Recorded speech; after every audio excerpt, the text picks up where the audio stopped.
y un periodismo libre, ético, objetivo y plural, Juan TH y Georgie Rodríguez presentan Nosotros a las 8.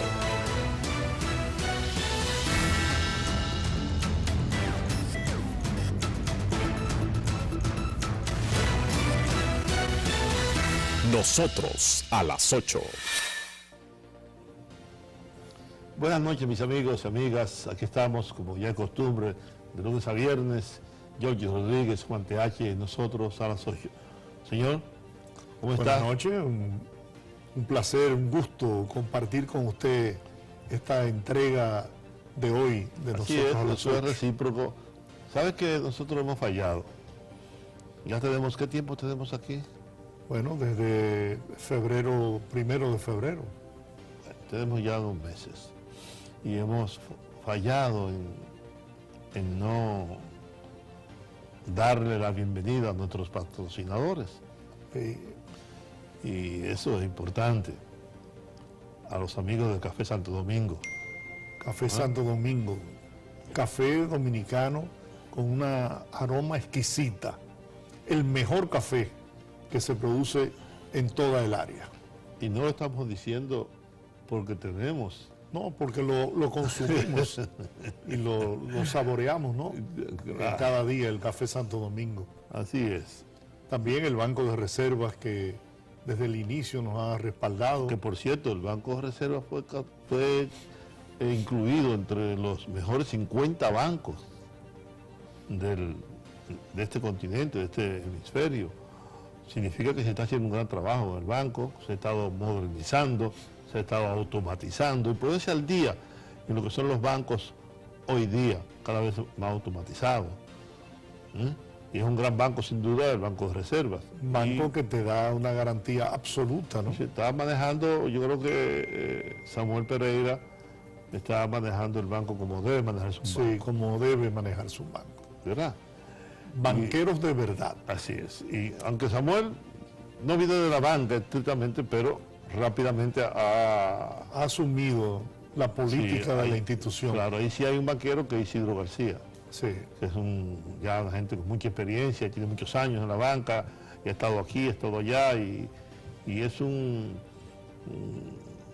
hombre con mucha capacidad y mucha experiencia en el manejo de bancos. El Ministerio de Obras Públicas, que también nos ha respaldado. Que por cierto, el ministro ha anunciado cosas muy importantes.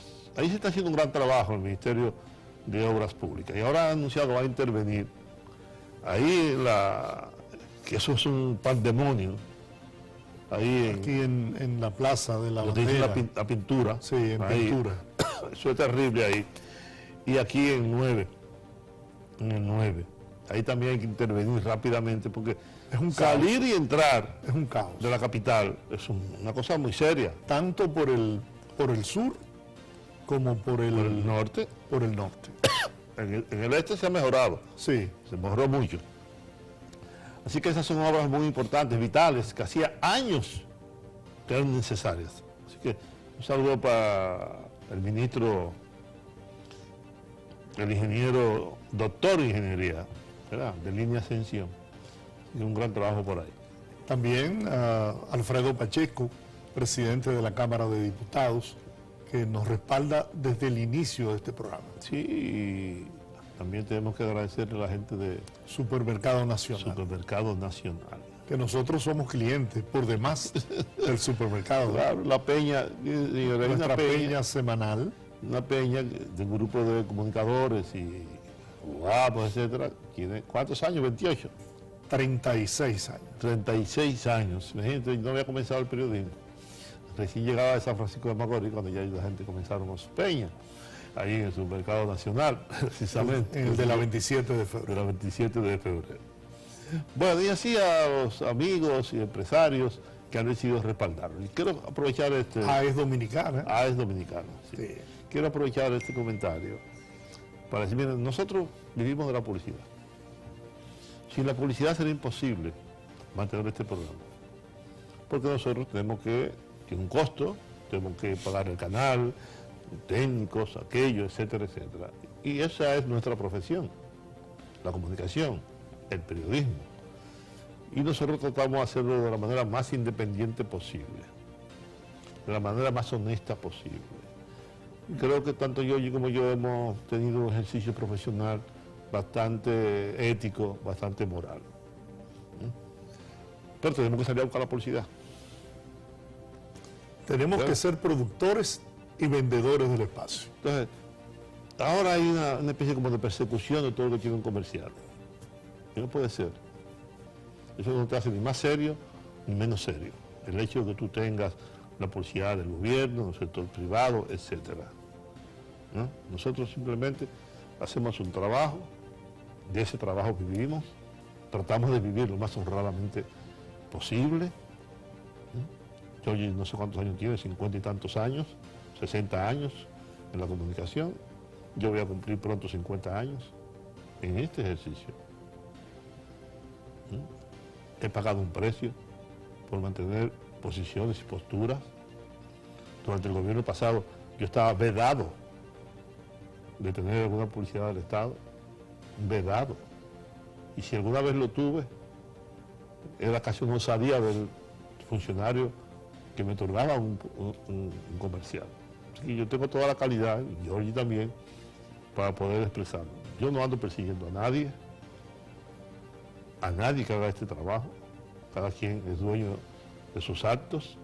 Que hablando de dueño de sus actos, Giorgi, hay que hacer un ejercicio, miren lo que es una muestra de irresponsabilidad periodística comunicacional. Miren esto. ¿Se puede enfocar esto? Sí, no se puede. Bueno. Sobrino del presidente de la Dirección Nacional de Control de Drogas es atrapado con casi 700 pacas de marihuana. Ese es el titular del periódico. ¿Qué tiene que ver el presidente de la Dirección Nacional de Control de Drogas con la acción de un familiar? Un sobrino, un primo, ni siquiera un amigo, hijo, ni siquiera un hijo. Ninguna. Pero eso no es todo. Eso no es todo. Es que tú lees la información completa. Miembros del Ejército de la República Dominicana, agentes de la Dirección Nacional de Control de Drogas y la Policía Nacional, coordinados por el Ministerio Público, apresaron a un mayor adscrito a la Dirección Nacional de Control de Drogas cuando se trasladaba en una jipeta con 63 pacas, presumiblemente marihuana, en un puesto de chequeo de la provincia de San Juan de la Maguana. Y sigue leyendo, y en ninguna parte, en ningún lado de la nota, menciona el nombre de Cabrera Ulloa, ni que él tiene parentesco. No dice, la nota no habla. Entonces, ¿cómo tú puedes, el titular, sobrino del presidente de la dirección, cuando la nota, ni en el LI, ni al final, en ninguna parte, lo dice? No es... Evidentemente hay una intención de hacer daño. Y hacerle daño a un hombre que viene haciendo un trabajo extraordinario, como no se había hecho nunca antes ahí.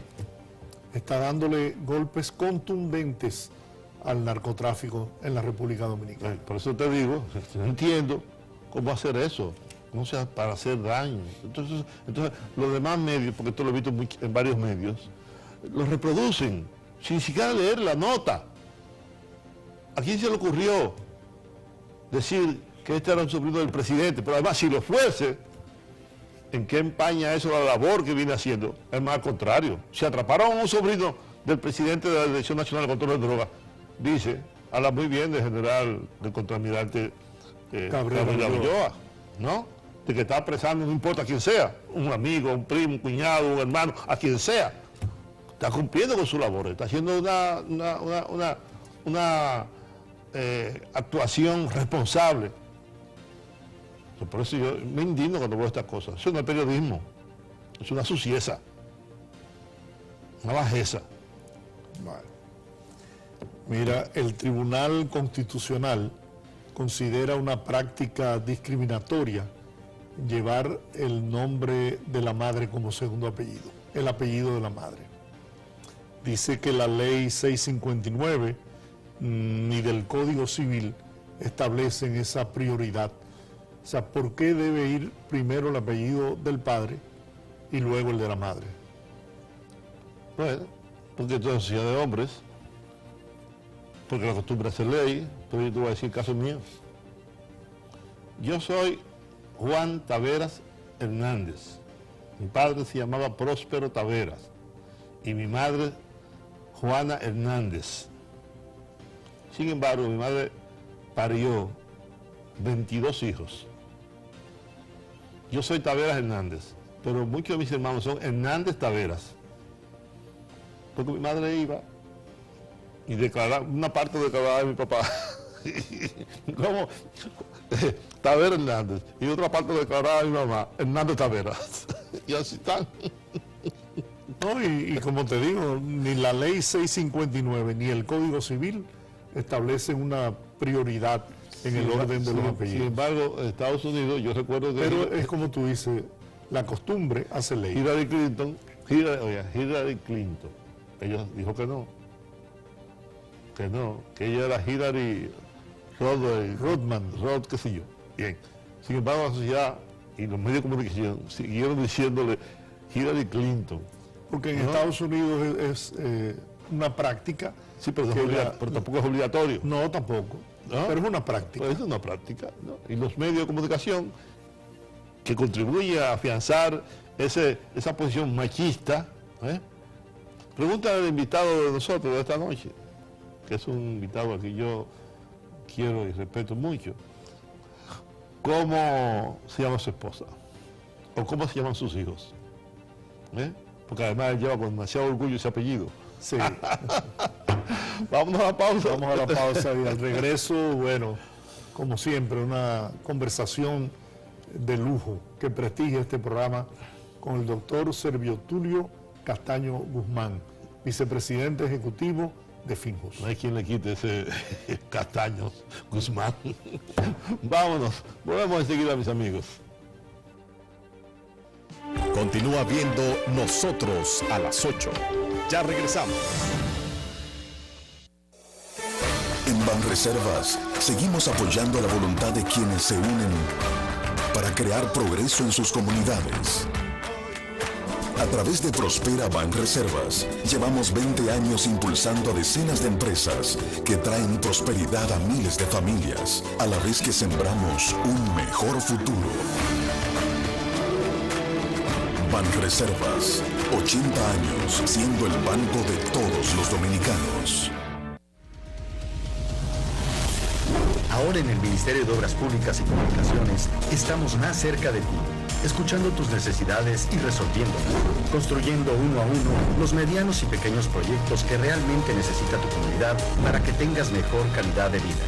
Con transparencia y eficiencia, integramos los ingenieros, arquitectos, las MIPYMES, los trabajadores y los jóvenes de cada sector intervenido, dinamizando la economía y creando nuevos empleos que beneficien a tu comunidad. Estamos cambiando. Ministerio de Obras Públicas y Comunicaciones. Cercano a la gente.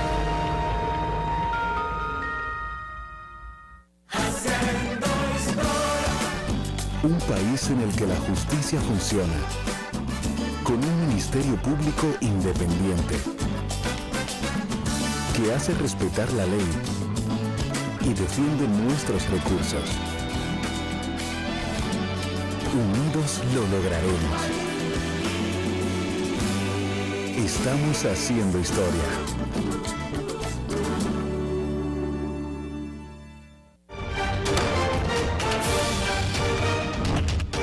Tras intensos debates, la Cámara de Diputados aprobó esta semana en primera lectura el Código Penal de la República Dominicana. Sin embargo, el presidente de la institución, Alfredo Pacheco, informó que propondrá que la pena simple por corrupción sea de 10 a 20 años de cárcel. Asimismo, serán celebradas vistas públicas para escuchar a la población sobre el proyecto. La Comisión de Interior y Policía estudió el proyecto de ley orgánica que crea el Sistema Nacional de Seguridad Ciudadana. Por considerarlo de gran importancia, el presidente de la Cámara de Diputados, Alfredo Pacheco, asistió a una reunión de la Comisión Especial creada para estudiar el proyecto de ley especial transitoria para la terminación de obras inconclusas y de alta prioridad depositado por el Poder Ejecutivo. mientras que la Comisión Especial de Evaluación a los Aspirantes a Defensor del Pueblo conoció el informe sobre las ternas devueltas por el Senado.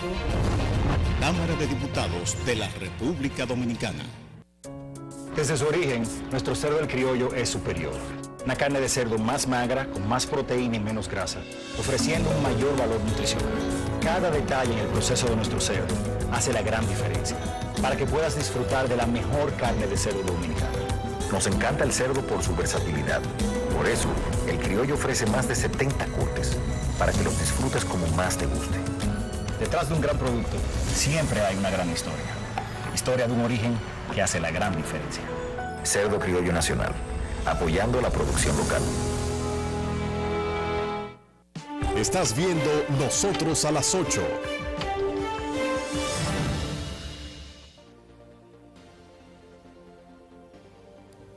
Queridos amigos de Nosotros a las 8, como le anunciamos antes de ir a la pausa, pues vamos a conversar esta noche con un gran amigo, pero sobre todo un profesional de alto nivel del derecho, vicepresidente ejecutivo de Finjus, el doctor Servio Tulio Castaño Guzmán. Doctor, buenas noches, gracias por compartir con nosotros esta noche en Nosotros a las 8. Gracias por la invitación. Yo le dije a Georgie, cuando se habló del tema de la ley de dominio público, yo le dije, tenemos que traer a Servio Tulio al programa para que nos explique bien qué es eso, porque yo lo he escuchado a él durante mucho tiempo hablar sobre la importancia que tiene esta ley, que de algún modo está constitucionalizada, para que nos explique bien. Justamente antes de venir al programa, mi amigo Marcos Medina me preguntaba, realmente, ¿qué es eso de la ley de dominio público? Y yo le dije, mira, precisamente esta noche tenemos a la persona que yo creo que mejor lo puede explicar. No deja de ver el programa, que Servio Tulio va a estar con nosotros. Y yo debo decir, además, que Servio Tulio, no me gusta darle coba, porque entonces después no me va a creer mucho, pero sí créanme, aunque no lo crea. Servio es una reserva moral de este país, una gente de la que yo personalmente espero mucho siempre, una gente que dice lo que piensa, y eso es muy importante, porque yo me privo de ser un libre pensador, y el libre pensador tiene dos cualidades fundamentales para un país como este. Uno, que es libre, y otro, que piensa. Es un país donde poca gente es libre y poca gente piensa. Juan, gracias una vez más por tus palabras y qué bueno que tú me hayamos comenzado este programa con ese tema, porque ese es un tema. Sí. Y es un tema porque no ha habido forma de que esa ley, que la constitucionalizamos, la llevamos a la Constitución, todo lo que tiene que ver con la extinción de dominio. Y esa fue una propuesta de la Fundación Institucionalidad de Justicia. Y la constitucionalizamos porque nosotros entendíamos que iba a ser la única forma de que aprobáramos la bendita legislación, que tiene más de 10 años en el Congreso. Así es. Y que es parte de la agenda legislativa de la Fundación Institucionalidad de Justicia. ¿De qué es de lo que se trata? Tú sabes que cuando tú, por ejemplo, sometes por corrupción o por lavado de activos o por enriquecimiento ilícito, etcétera, etcétera, etcétera, a una persona, tú para poder decomisarle los bienes, primero tiene que intervenir una sentencia que lo condene y una sentencia que adquiera la autoridad de la cosa irrevocablemente juzgada. Estamos hablando de años y años. Casos de esa naturaleza duran más de 5 años siempre, y a veces hasta más. Pero más aún, ¿qué es lo que está pasando? Lo que está pasando es que nosotros hemos venido dando en extradición a personas que son solicitadas por narcotráfico. Ellos negocian allá, nosotros renunciamos a la persecución aquí, y sucede que cuando esa gente cumple la pena que le fue impuesta ya, que generalmente es mínima, porque ellos realmente lo solicitan en extradición es para compartir información. El caso es querido. Sí, sucede que vienen aquí a exigir que le entreguen bienes que fueron el producto de sus actividades ilícitas. Ese es el cuadro. Para que ustedes tengan una idea, yo recuerdo que cuando Jenny Berenice era la fiscal, a ella le habían hecho más de 47 sometimientos, personas ligadas al narcotráfico, que habiendo recobrado su libertad, venían a reclamarle a ella que le entregaran los bienes. Eso no es agradable, ¿eh? No, eso no es agradable. Y que había que entregárselo muchas veces. Y a muchos se lo entregaron, porque la ley entonces no amparaba al Ministerio Público en cuanto a lo que era nada, el tener que retener bienes que ya habían sido objeto de una negociación. ¿Qué es lo que quiere decir la ley de extinción de dominio? La ley de extinción de dominio no tiene nada que ver con la persecución penal, para empezar. Es decir, para tú iniciar una acción, para empezar es de naturaleza civil. Para tú iniciar una acción, tú no tienes que esperar que intervenga una sentencia definitiva en la jurisdicción penal, ni tiene tampoco que existir un juicio penal. ¿Qué se hace? Un procedimiento rápido, en donde real y efectivamente los bienes que tú no puedes justificar, pero que ya el Estado ha identificado que fueron producto de actividades ilícitas, si tú no lo puedes justificar ante la Dirección General de Impuestos Internos, ¿cuál fue el origen de ese patrimonio? Evidentemente de que mediante una decisión de un juez competente, entonces, el Estado adquiere esa propiedad. Fíjate que es totalmente diferente al decomiso. Para tú poder decomisar, tiene que intervenir una sentencia penal y tú tienes que esperar que intervenga una sentencia definitiva. Aquí no. Esto es bien rápido. Yo lo decía. Pero bien rápido. Justamente a Marcos. Tratando de explicar eso que tú estás diciendo. Y dice, mira, ese edificio, tú lo estás haciendo. Esa torre. ¿Y de quién es esa torre? De Marcos Medina. Ven acá, Marcos. ¿Dónde están tu patrimonio? Claro. ¿Cómo tú estás construyendo eso? Tú veo aquí que tú no tienes ni el dinero, ni una cuenta, no has pagado los impuestos. ¿Cuánto cuesta esa obra? 5 millones de dólares, 10 millones de dólares. ¿Y dónde tú lo sacaste? ¿Tú no lo puedes justificar? Pues es mío entonces. Es mío del Estado. El Estado todo incauta. Y he citado otro caso. Yo conocí a una persona que en Estados Unidos vivía muy bien. Un carro de lujo, un apartamento de lujo, una zona, gran zona. Cuando fueron, se le tiraron, vieron cómo vivía, todo lo que tenía muchas cosas, le preguntaron que de dónde lo había sacado, él no lo pudo justificar, porque no trabajaba en ningún sitio, se lo quitaron todo. ¿Sabe a qué se dedicaba él? A la rifa dominicana de aguante.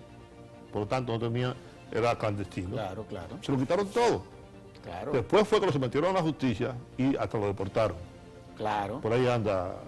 No, y este es un país en donde yo siempre he dicho hay más ricos que empresarios. Sí. O sea, la cantidad de gente que hay en este país que tú no sabes cuál fue el origen de su fortuna. Tú no te lo puedes imaginar. Pero tú dirás, bueno, eso va a crear, va a desestabilizar. No, porque en la práctica eso se utiliza es para los que operan estructuras de crimen organizado.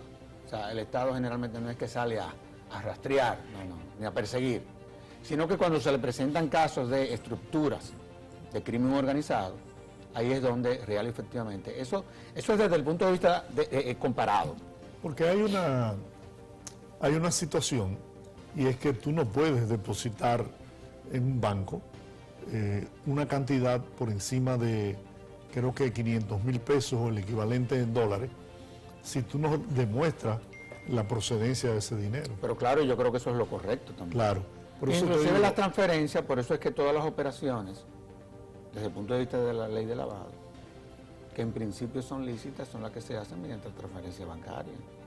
Porque ahí los bancos, aparte de que el ente regulador es una cosa impresionante. Sí, porque antes era posible, ahora no. Ahora, eso es imposible, ahora no. Ahora eso porque es que hay un bombillo que te va a prender. En Estados Unidos no puedes depositar más de 10,000 dólares. Aquí yo te voy a decir que es poco probable, porque el sistema financiero se ha blindado de una forma tal en la República Dominicana que, bueno, es poco probable. Es poco probable. Pero hay cosas que nosotros debiéramos de aclarar aquí en este programa. A ver. Sucede que en el Senado se aprobó la ley y se remitió a la Cámara de Diputados. ¿Cuántos riferos hay ahí? Cuando nosotros observamos lo que el Senado aprobó, nos encontramos primero que creaba una jurisdicción especial en la justicia que me recordó lo que ha venido pasando con la jurisdicción contenciosa administrativa, cuyo acceso es muy limitado.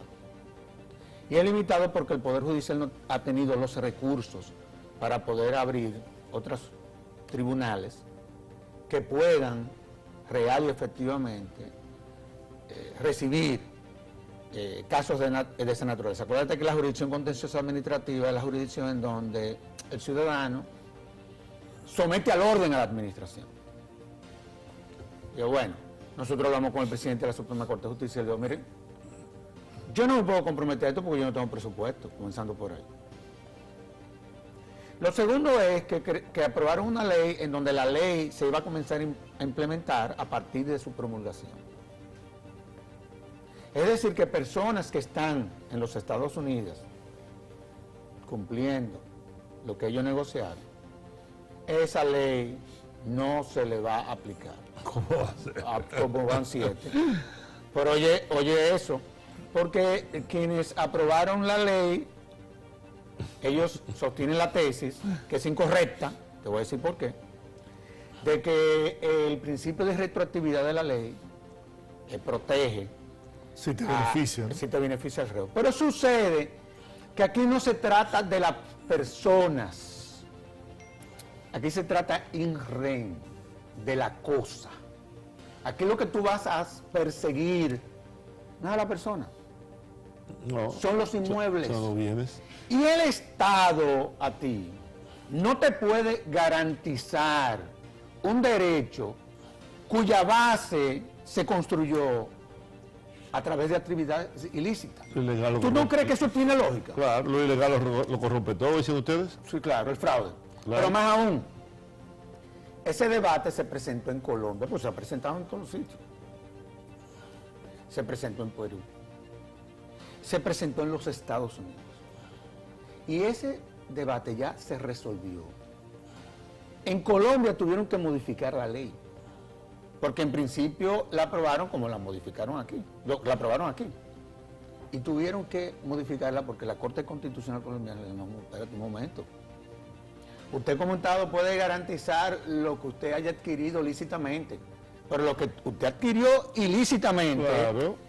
usted no puede utilizar como garante al Estado, que es quien tiene la responsabilidad de una u otra forma preservar lo lícito. Pero mira, Sergio Tulio. Es que, Oye, mira, oye, tú no te puedes imaginar la brega que da en este país, cuando yo vi que las cosas salgan bien. que aprobaron esa ley, ¿por qué razón durante 10 años, 11 años, a pesar de que en la Constitución de la República estuvo ya establecido la ley de dominio, no se aprobara la ley?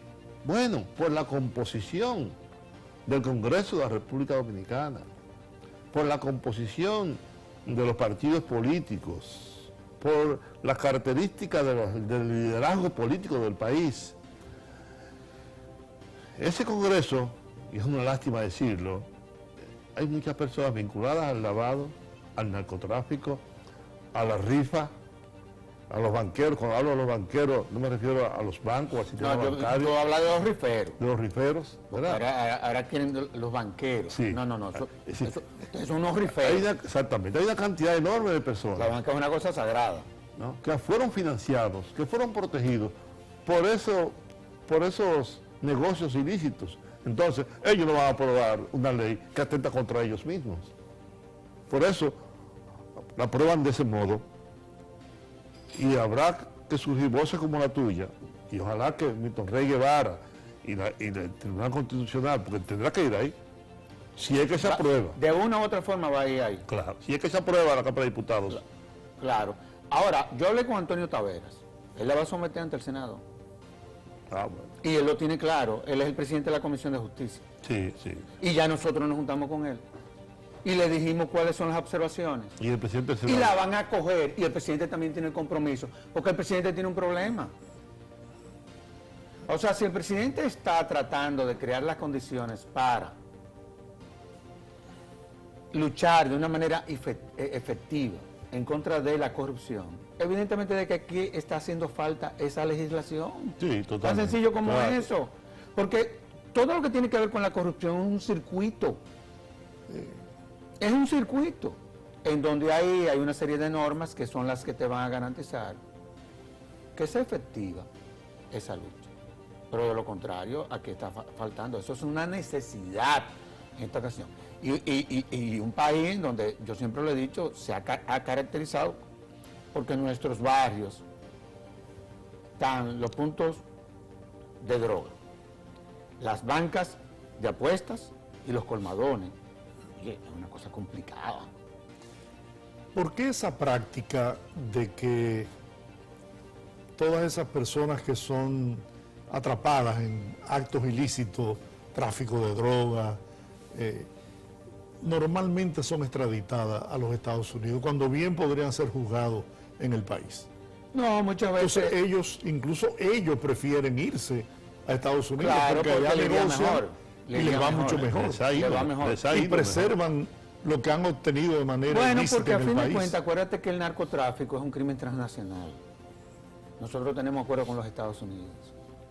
Y a fin de cuentas, cada vez que ellos hacen una solicitud, la hacen sobre una base de argumentos. Acuérdate que ya no es el Ejecutivo el que autorice una extradición. No, es la Suprema Corte de Justicia. Entonces hay que someterle el caso. Y no todos los casos han calificado para que desde el Estado Dominicano se pueda entonces conceder la extradición que se solicita. Hay muchos de esos casos que han sido negados, para que tú lo sepas.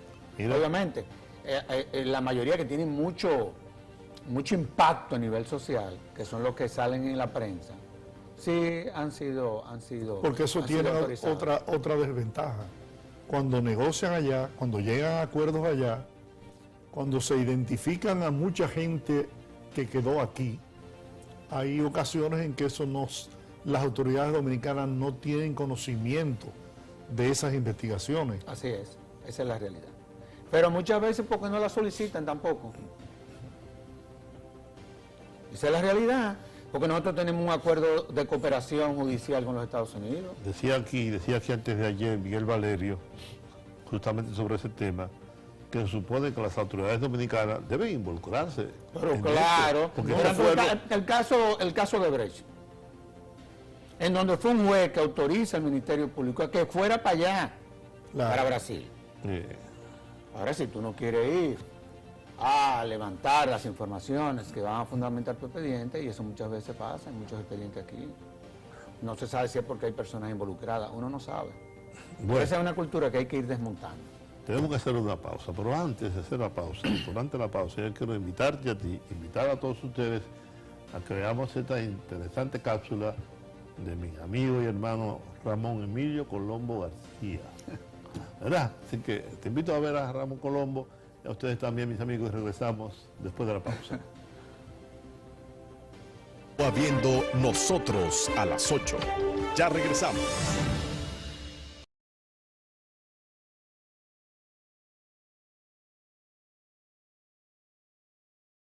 Vive en todas partes. Me gustaría salir con él a comprar al mercado, escuchar con él las mejores canciones, hablar de los amores que han quedado en el olvido y hasta contarle mis últimos chistes. Mi amigo Juan Pablo, si acaso respondes a este llamado, te prometo no hablar de la República y sus tribulaciones, ni de los platos rotos que todos estamos pagando, porque igual que nosotros, tú no tienes culpa de nada. Igual que nosotros, no fuiste más que un gran ilusionado. Continúa viendo Nosotros a las 8. Ya regresamos. Continúa viendo Nosotros a las 8. Ya regresamos.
Las 8.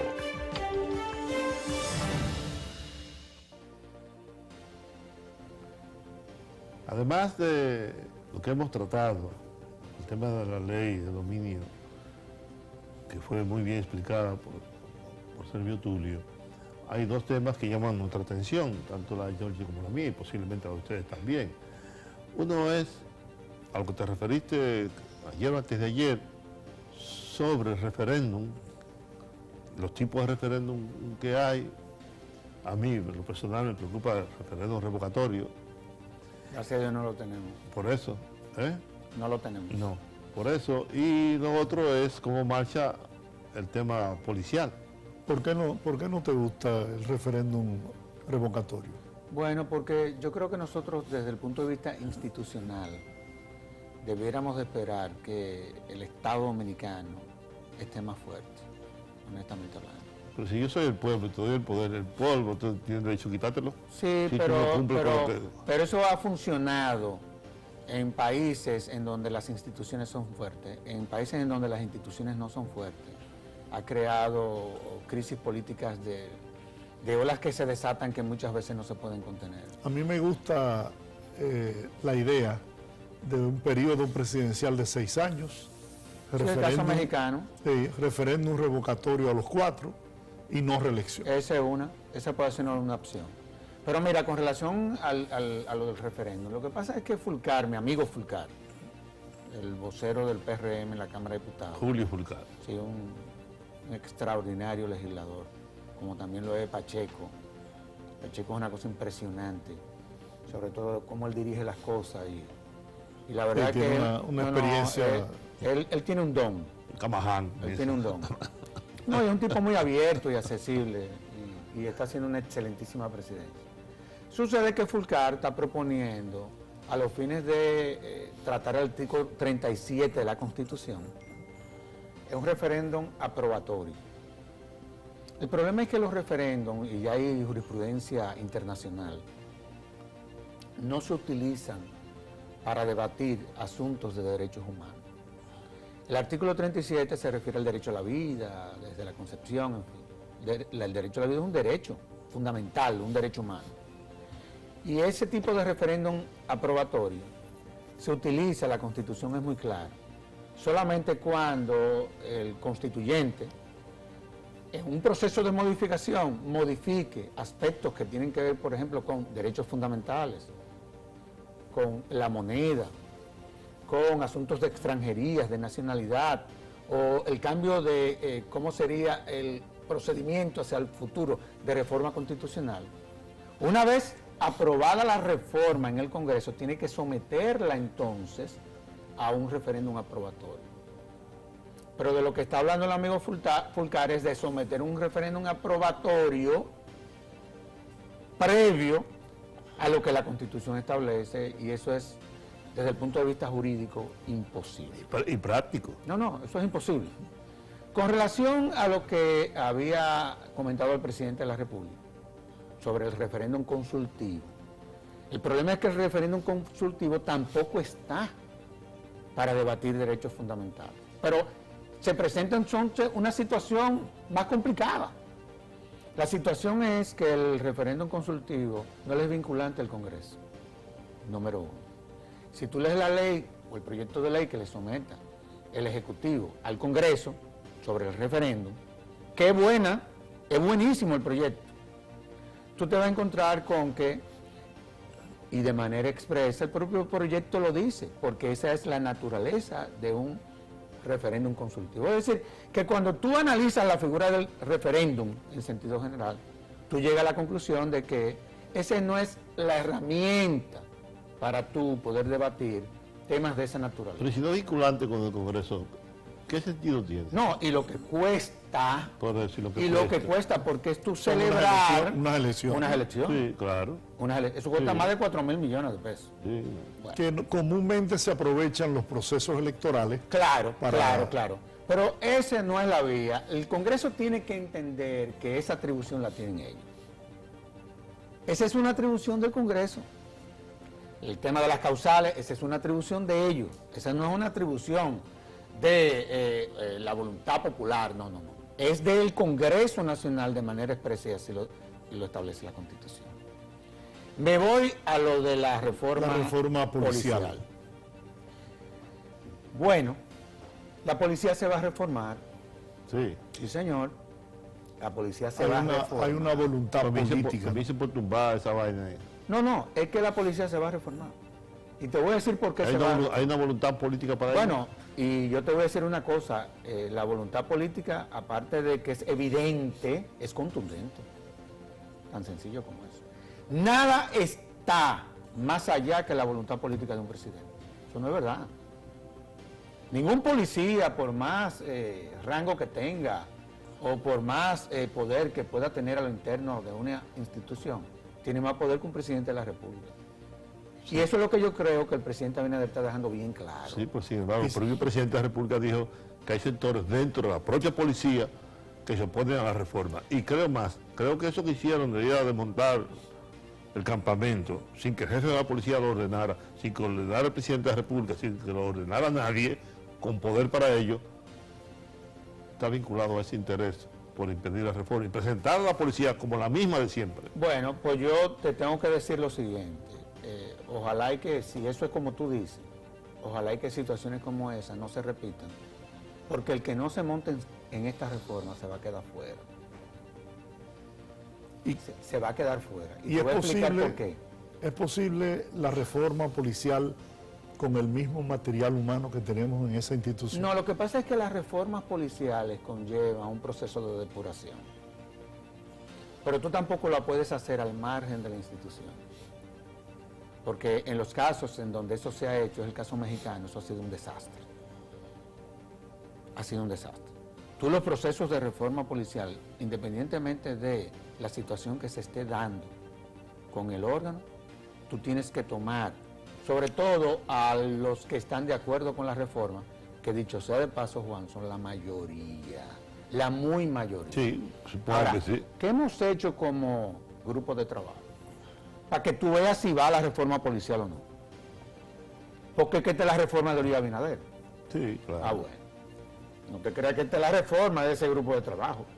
Yo lo sé. Nosotros somos los que estamos conectando al Estado con la sociedad porque la policía se separó de ella.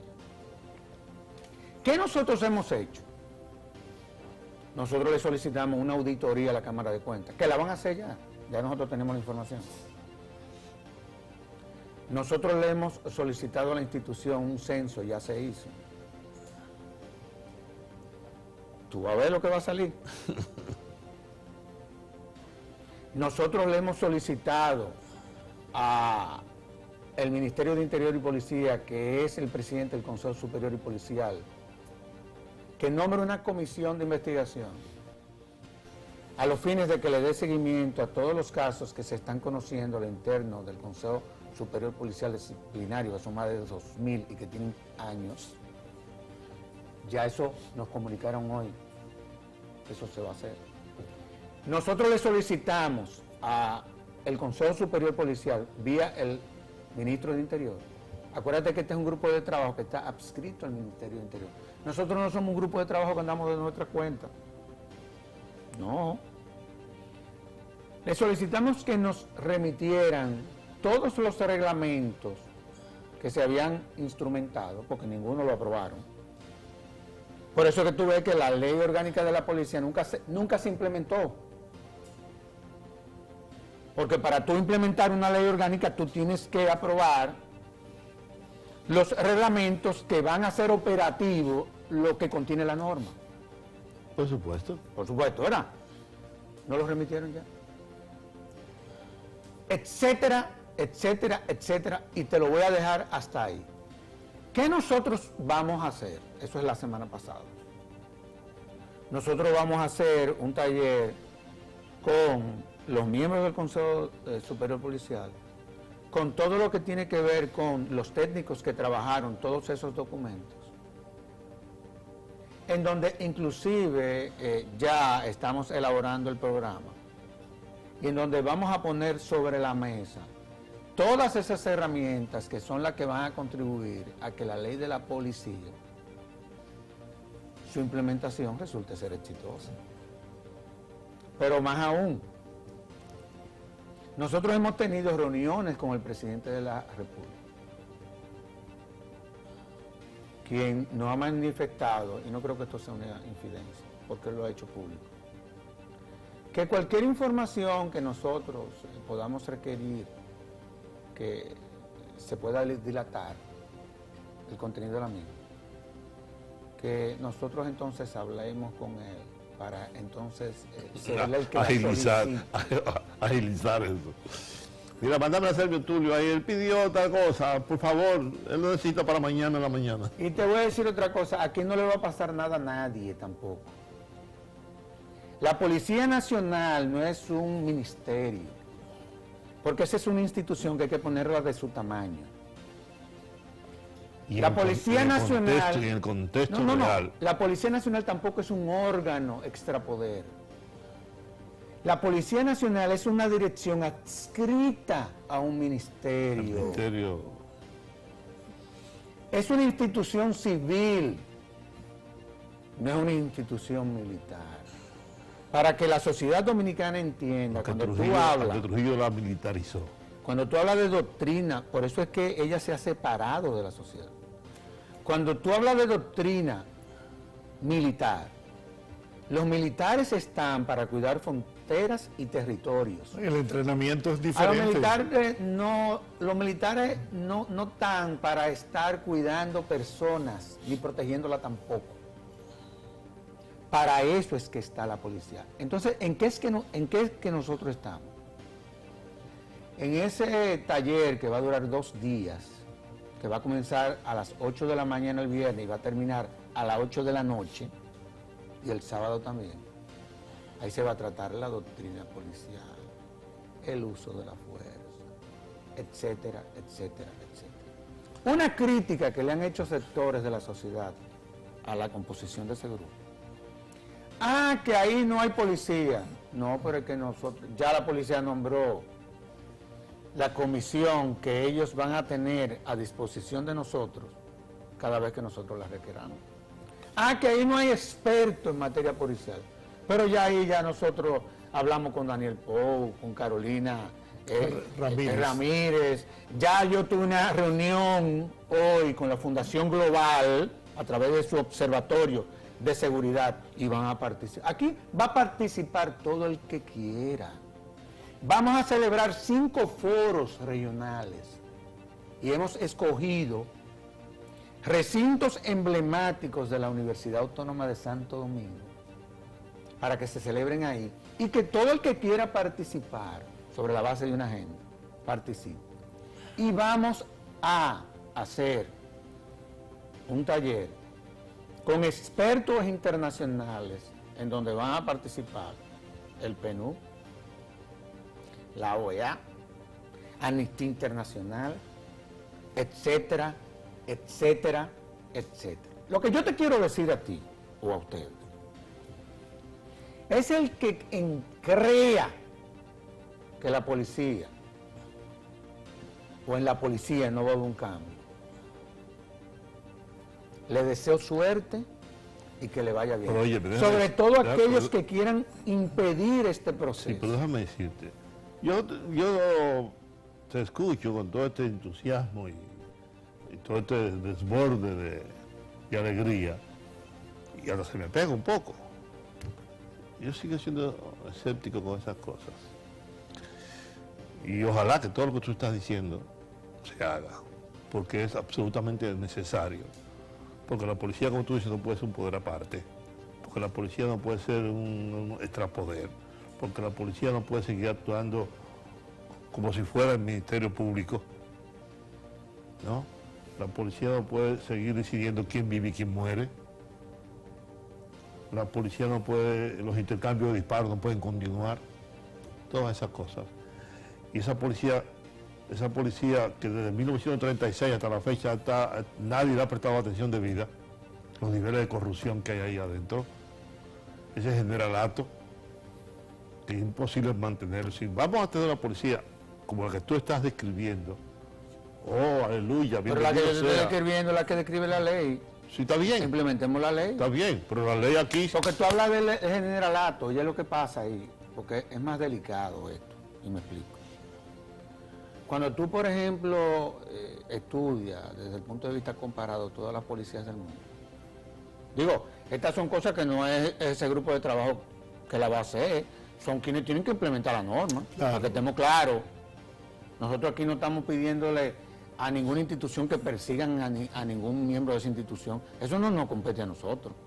Nosotros lo que estamos es aquí tratando de identificar políticas y hacer sugerencias y recomendaciones para que las cosas sean mejores, pero después de ahí que las instituciones funcionen.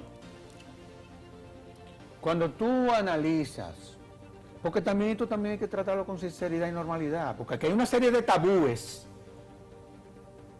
y de mitos que se han construido alrededor de esa institución, como que no se pueden tratar en público.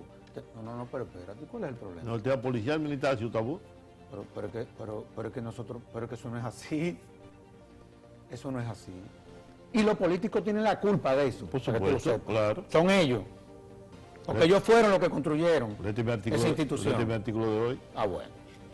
Decía entonces, cuando tú tienes una visión comparada de cuál es la composición de todas las policías del mundo, el promedio del oficialato, no del generalato, no sobrepasa de un 5%. Aquí llega casi un 30%. Entonces lo que estoy diciendo. Bueno, pero lo que te quiero decir es que esas son las cosas que uno tiene que evaluar y hacer las correspondientes recomendaciones, porque la ley, que no es perfecta, que es perfectible, la lógica es la que tienen las demás policías del mundo, que tienen como porcentajes de oficiales menos de un 5%.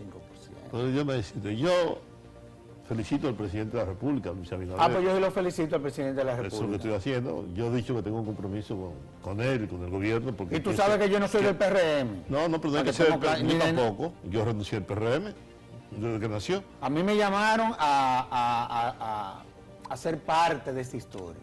Sí, y el país debe ser parte de esta historia. Y vamos a hacer historia para que tú lo sepas. Entonces, ahí que te quede bien claro todos, que vamos a hacer historia. Bueno, sin maltratar a nadie. Hagamos historia, pues. Se nos fue el tiempo, Sergio Tulio. Siempre un gusto, un placer enorme hablar contigo. Gracias, Juan, y gracias, Georgie, por la invitación. Gracias a todos ustedes, mis amigos, por habernos acompañado esta noche. Nos vemos mañana. Hasta mañana. Mañana, pues.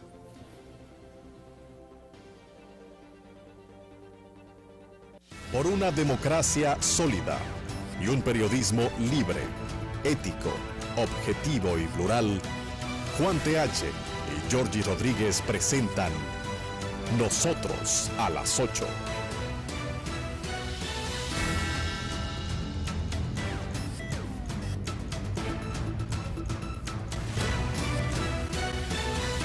Nosotros a las 8. Viendo Nosotros a las 8. Ya regresamos.